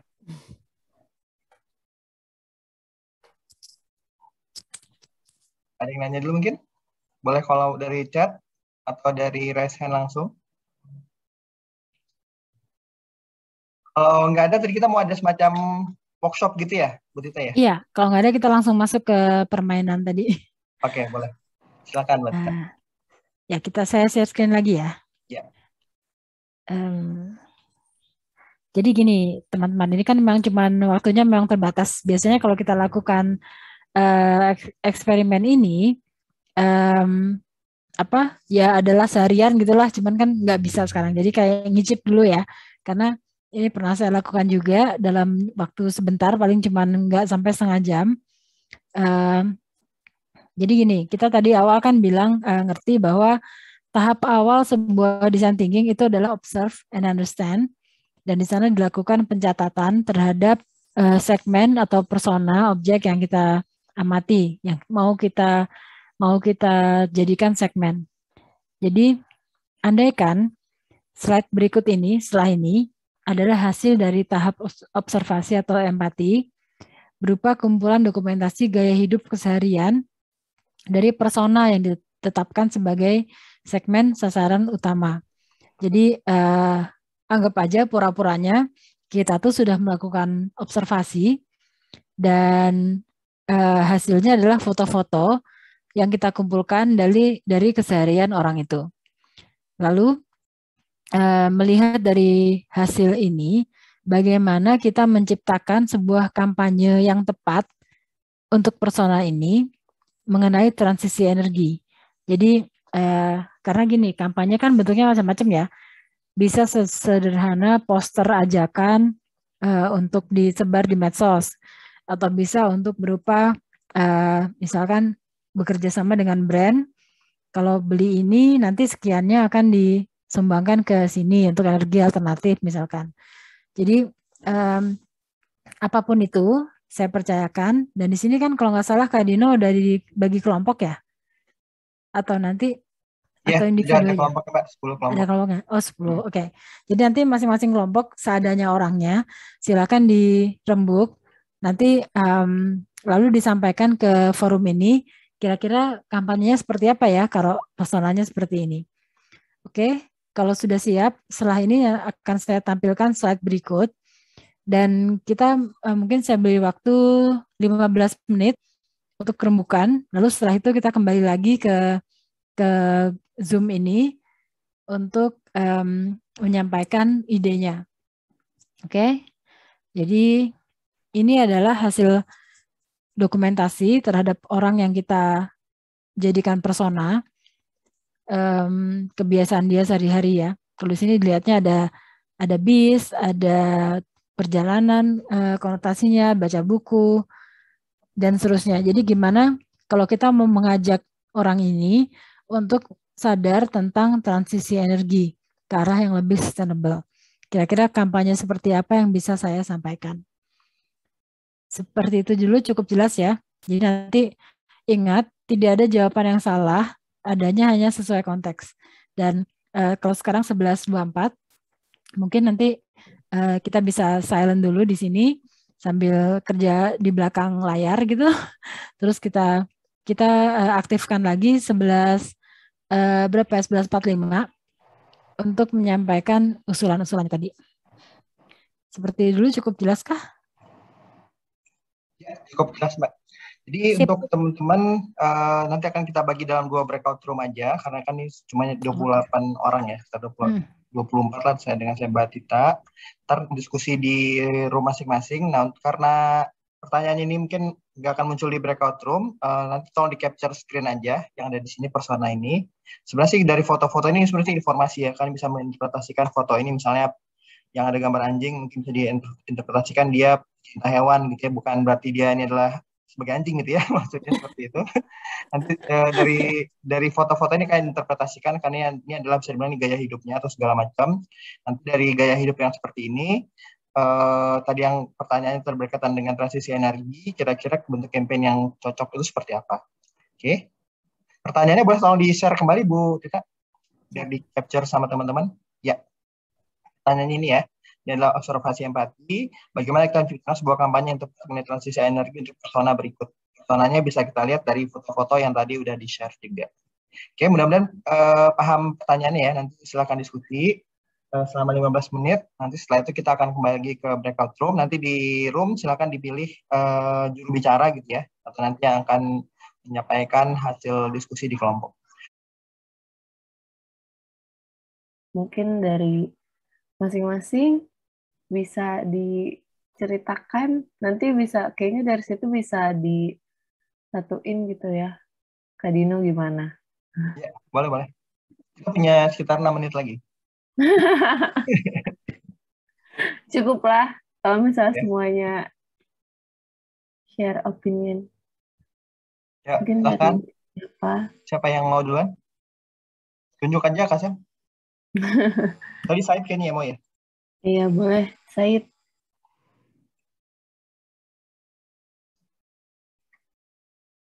Gimana Said? Halo? Oh, ini kita nih caranya tentang memanfaatkan sumber daya. Enggak, kita kampanye gitu kira-kira kampanye. untuk dengan target yang udah ada tuh tadi. Misalnya kalau kita kampanye di dalam bus gimana? Kampanye dalam bus. Coba diceritain idenya. Ini tentang materi kampanye terserah atau gimana, Kak? Iya, terserah. Iya. Misalnya tentang materi kampanye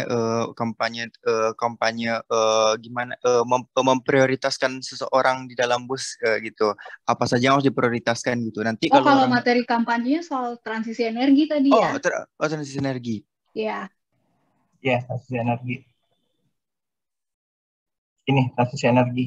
Iya, tapi bisa juga misalnya emang mau di dalam mobil, mau di dalam kendaraan umum atau bus gitu, karena kan kita lihat si personanya dia juga memang seorang yang naik kendaraan umum.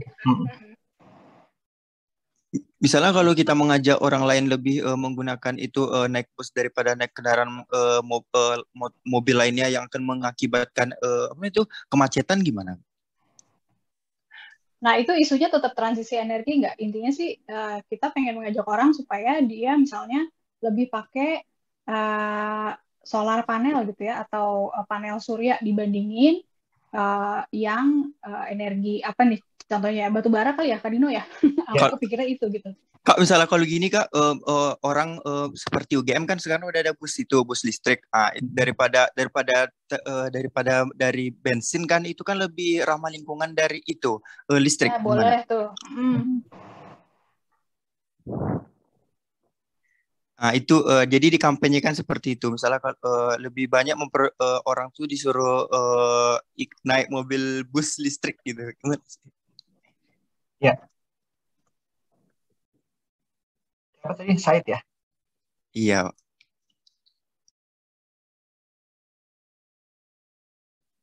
Oke, ada lagi?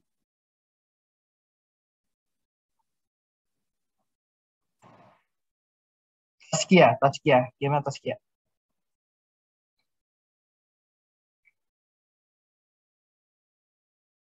Taskia ada di breakout room nggak? Nggak ada kayaknya. Rizka? Halo Rizka.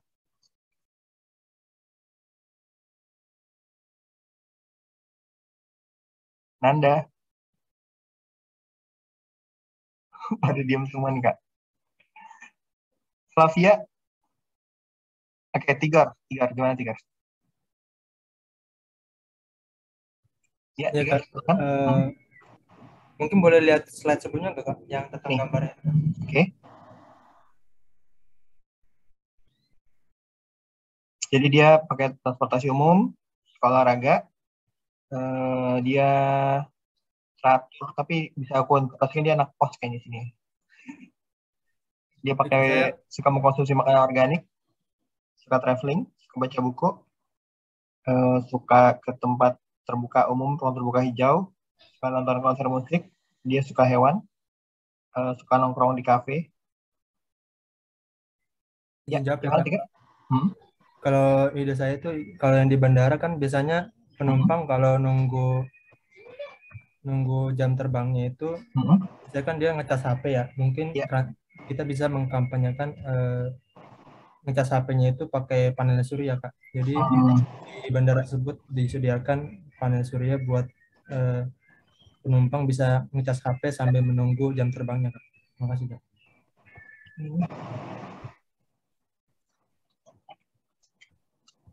Sambal jadi lapar.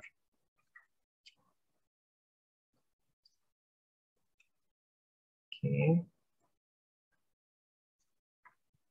Ini Igor ya? Oke, dari ini nanti karena waktunya udah mau habis nih ya. Nanti dari salah satu antara saya atau Tigor, tolong disampaikan aja ya untuk idenya seperti apa.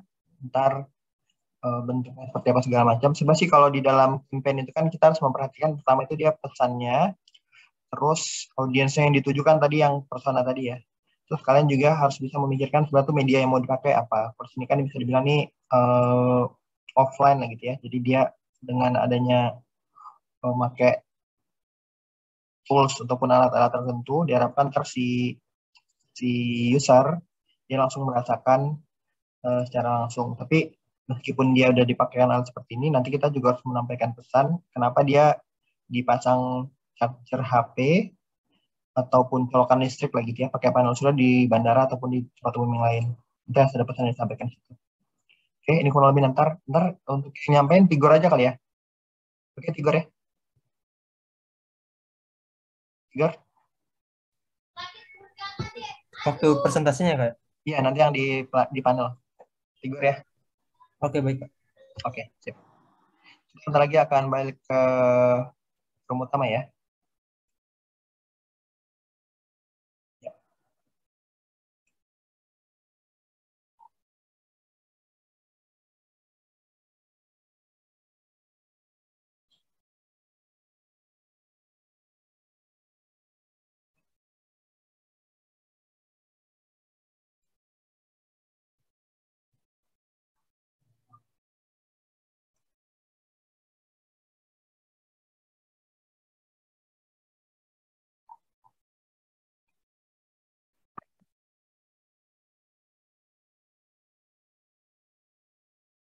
Halo semua, kita sudah kembali lagi ke main room. Tadi mungkin masih banyak yang bingung, tapi sebenarnya tadi udah diterangkan juga. Mudah-mudahan sih tadi udah bisa diskusi juga. Gimana tuh diskusi di room 2-nya, Mbak Tita?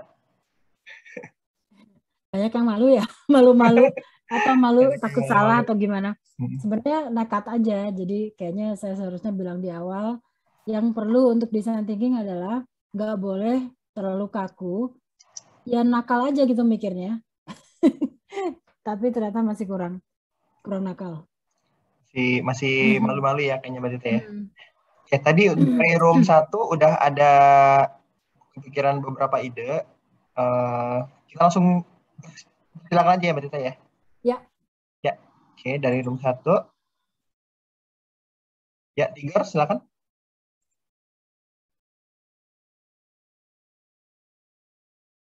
Tigor. Ya, baik Kak. Izin untuk menjelaskan mengenai kampanye transisi energi terkait dengan charge HP memakai panel surya. Jadi biasanya kan di setiap bendara itu pastinya memiliki stop kontak yang cukup banyak ya. Biasanya untuk disediakan bagi penumpang yang ingin mencharge HP ataupun digunakan yang hal lainnya. Nah, untuk ini diberikan sebuah transisi energi mengkampanyekan mengenai daripada kita menggunakan listrik yang akan habis ya, seperti listrik terbarukan menggunakan batu bara, kita bisa menggunakan sebuah panel surya gitu. Jadi setiap bandara itu punya fasilitas mengenai tempat mengecas HP menggunakan panel surya. Kampanye yang di sini kita gunakan yaitu mungkin cara sosialisasi ya di area tunggu penumpang. Jadi pihak bandara itu memberikan sosialisasi mengenai kampanye ini. Jadi semua di stop kontak itu digantikan menggunakan panel surya. Mungkin begitu sih ide yang dapat saya sampaikan. Terima kasih.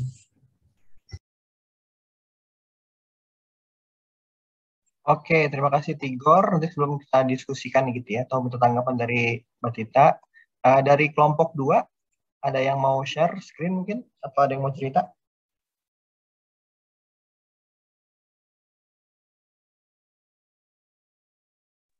Iya boleh nih, yang dari kelompok 2 tadi memang nggak dicatat nih Kak. Tapi tadi ada beberapa ide sih. Boleh Kak, nanti mungkin ada yang mau mempresentasikan atau cerita tadi di room ngapain? Ya boleh nih, siapa nih?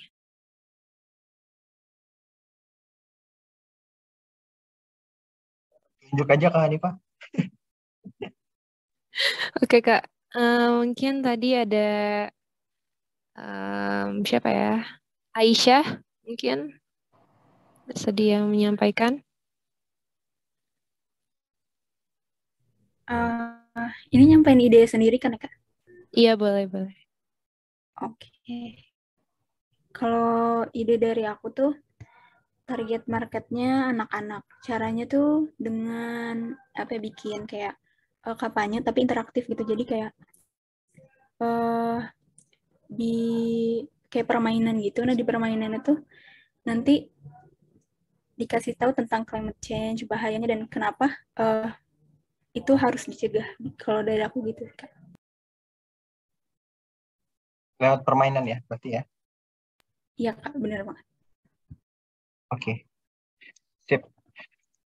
Nanti kita minta tanggapan dari Mbak Tita, tapi mungkin ini mungkin aku sudah agak review dikit lah ya, mungkin sambil tadi share juga gimana tadi untuk memahami ini tadi. Sebenarnya kan pertanyaannya kan ini ya, persona sebagai segmen utama, itu bagaimana menciptakan kampanye tepat mengenai transisi energi untuk persona ini. Tadi sempat dikasih contoh, jadi misalnya seperti ini kan, kita bisa lihat sebenarnya kan persona itu ini adalah karakter ataupun segmen utama yang coba kita deketin dengan campaign berkaitan dengan transisi energi. Jadi ketika kita menganalisa seorang ini, dia ada banyak kegiatan yang dia lakukan.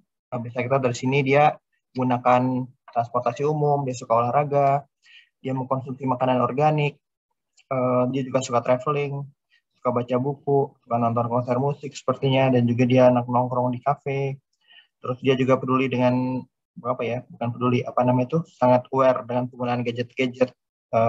Ini sepertinya dia, kalau dari kalkulator sepertinya dia sudah cukup mapan lah gitu ya, dia self aware sama finansialnya, dia juga cinta sama lingkungan dan lain-lain.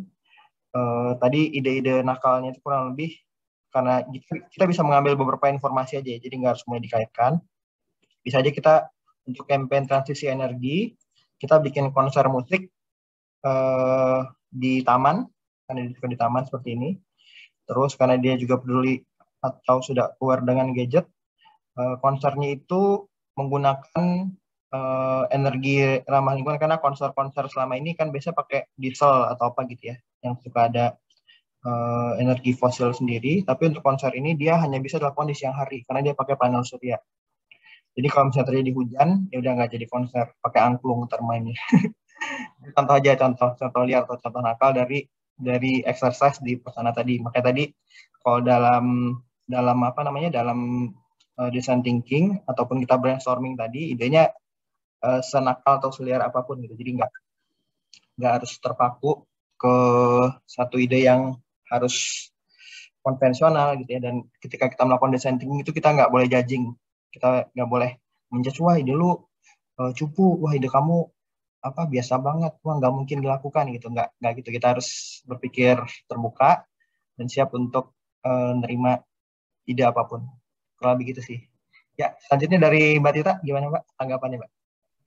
Iya, Kak Dino itu benar. Jadi instruksinya kan ini apa, data tentang personanya udah ada, sehingga dari sana kita bisa berasumsi orang ini masih muda, orang ini masih suka gaul, tapi dia juga menikmati apa, dia cukup mapan lah ya dilihat dari kegiatannya. Nah kayak gitu. Nah kalau orang sudah punya taraf hidup seperti itu, berarti kalau kita mau kampanye kan harus ke level yang lebih tinggi lagi ya. Jadi beda kalau misalkan ke masyarakat yang tidak punya akses sebanyak dia gitu, atau lingkungan hidupnya tidak selengkap dia gitu. Jadi ini sebenarnya tadi juga sudah diberikan instruksi kampanyenya soal energi. Jadi kebetulan orang ini pun dia pakai banyak energi sebenarnya. Kalau dia tadi lihat gambar airport ya, dia sebenarnya kan terbang tuh kan makan energi juga. Jadi carbon footprint dia, jejak karbon dia juga pasti lumayan gitu. Jadi kalau misalkan kita bisa menawarkan misalkan kampanyenya lewat kompensasi gitu, inilah kalau mau bayar dosa karbon misalkan, kamu berarti bisa beli bibit sekian gitu. Jadi mungkin dia juga mau itu karena memang urusan dia adalah terbang-terbang tadi. Contohnya gitu juga lah. Jadi nakal-nakal dikit lah ya. Yang penting masih realistis gitu. Nah, jadi intinya sih gitu. Jadi teman-teman, kalau untuk kita mau melakukan apapun sehubungan dengan climate change ya, dan ini kan soal leadership ya. Untuk leadership kan harus berani mengambil sikap, harus berani mengambil sikap meskipun atau justru sikap ketika dia tidak konvensional. Jadi dalam konteks ini, kalaupun kita mau melakukan sebuah intervensi ke masyarakat, ke komunitas atau ke pelaku untuk mengajak dia lebih peduli pada isu-isu lingkungan, kita harus tahu dulu siapa yang kita tuju, sehingga nanti apapun yang kita berikan bisa lebih jitu. Dan segmen tadi itu berguna, yang disebut sebagai persona ya, itu untuk menentukan kalau di design thinking ada yang namanya customer's journey. Jadi dari awal dia berinteraksi dengan kampanye kita, sampai dia terakhir berinteraksi, dan mungkin ada efeknya ketika dia beli yang kita jual, ketika dia tanda tangan petisi, ketika dia apapun itu, harus menjadi akibat dari apapun konten yang kita sampaikan. Intinya kira-kira gitu untuk materi hari ini. Jadi bisa bentuknya secara virtual, lewat TikTok lah, lewat medsos, atau lewat intervensi ruang publik. Kayak di bis juga bisa kan ditaruh iklan-iklan yang sehubungan dengan energi, apapun itu, termasuk yang contoh dari Kak Dino tadi. Se-ekstrim apapun gitu, asal masih kira-kira realistis ya, senakal mungkin aja gitu. Oke, jadi sampai sini mungkin semoga konsep atau cara pikir design thinking tadi bisa tersampaikan dengan lumayan lah, ada nyangkut-nyangkutnya sedikit ya. Dan kalau mau tahu lebih banyak, bisa ke YouTube yang tadi saya kasih contohnya, Fun Theory, atau kalau yang lebih dalam, mau mendalami itu, karena ini diajarkannya kalau di kampus kan 1 semester sendiri, 6 bulan gitu. Kalau mau tahu lebih jauh, ya di browsing, karena banyak sekali materi tentang design thinking sudah ada di internet, terutama dari IDEO gitu ya. Jadi bisa diambil dari sana. Baiklah Kak Dino, terima kasih atas kesempatannya. Selamat siang, semoga sehat semua, dan semoga berlanjut seri kelasnya dengan menyenangkan ya. Menarik sekali programnya. Terima kasih. Thank you Bu Tita untuk kesempatannya dan juga tadi ilmu yang sudah diberikan ke teman-teman. Sekalian izin juga Mbak Tita, sepertinya kan hari ini nggak begitu banyak yang hadir ya, karena kayak hari kejepit libur juga. Iya. Nanti Benar-benar. materinya kalau kita share di YouTube atau di apa boleh ya? Silakan. Boleh, nanti biar Ya. yang nggak hadir hari ini bisa lihat juga materinya. Bisa disusul. Bisa dilihat juga. Oke. Terakhir dari Mbak Tami. Mbak Tami masih ada di sini kah? Masih. Ya, halo Mbak Tita, terima kasih ya. Seperti biasa selalu inspiring gitu. Terus apa namanya? Yang diberikan itu bukan hanya filosofi, prinsip, bukan hanya sifatnya paradigma, tapi juga langsung gimana sih caranya kalau mau praktis di lapangan. Cuma bilang sama Pak Kak Tita terima kasih gitu. Dan mudah-mudahan adik-adik bisa nyerap ilmunya ya. Ini Kak Tita ini orang hebat loh gitu ya. Salah satu dari climate leader andalan kita gitu. Kita beruntung tuh nangkep Kak Tita yang kemana-mana susah gitu. Tapi komitmennya luar biasa kalau untuk youth leadership YLCCC ini selalu meluangkan waktu. Ini tahun kedua ya Kak Tita ya bergabung ya. Terima kasih loh. Penting loh nih leadership anak muda. Keren ya kita ya Kak Tita ya, The Climate Resiliency ya, keren banget. Makasih. Ya, terima kasih Mbak Tami dan juga Mbak Tita dan juga semua kakak mentor dan peserta semua. Untuk itu terima kasih. Hari ini kita sudahi. Hari ini kita seperti biasa foto bareng dulu ya. Boleh tolong nyalain kamera.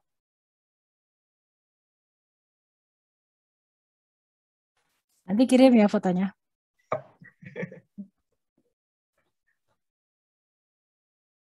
Ya, oke.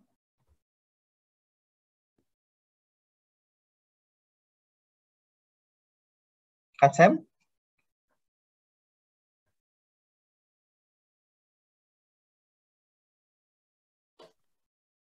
Oke, kita langsung aja. Jadi banyak yang nggak bisa on cam. Oke, 3, 2, 1. Oke, sekali lagi 3, 2, 1. 3, 2, 1. Ya, terima kasih semua yang sudah hadir. Sampai ketemu lagi minggu depan. Selamat liburan dan sampai ketemu minggu depan.